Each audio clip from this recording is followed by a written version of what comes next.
लोकसेवा भवन ने मुख्यमंत्री मोहन चरण माझी और वेदांत ग्रुप अध्यक्ष अनिल अग्रवाल मध्य होईछि गुरुत्वपूर्ण बैठक।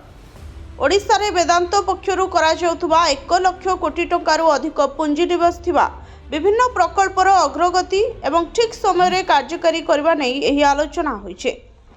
बैठक रे रायगड़ा रे 60 लाख टन क्षमता विशिष्ट आलुमिना रिफाइनरी, ढेंकानाल ले 30 लाख टन आलुमिनियम स्मेल्टर और 6000 मेगावाट विद्युत प्रकल्प, डाउनस्ट्रीम आलुमिनियम पार्क सह कोयला और बक्साइट भित्तिक शिल्प प्रकल्प नहीं आलोचना होइथिला।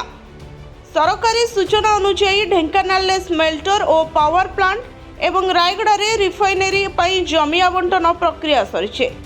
प्रकल्प पई आवश्यक भित्तिभूमि सुविधा मध्य द्रुत गति रे आगु बढ़ुछे। कंपनीर नुआ कोयला ब्लॉक चलित वर्ष रे कार्यक्षम हेबाकु लक्ष्य रखा जाइथिबा बेले बक्साइट खଣି पई प्रस्तावित रेल संजोग को मध्य मंजूरी मिलिछे।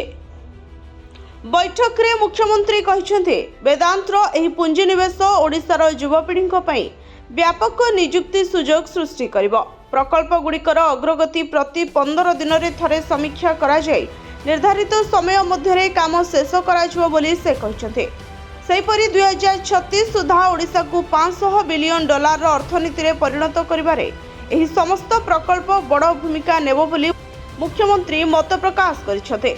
विशेषकर केंद्रीय और दक्षिण ओडिशा रे शिल्पायन सह भित्तिभूमि विकास आहुरी त्वरान्वित हेबो बोली से कहिसेंते। अन्यपटे वेदांत अध्यक्ष अनिल अग्रवाल कहिसेंते आगामी प्रकल्प गुड़िक ओडिशार अर्थनीति रे बड़ परिवर्तन आनिबो।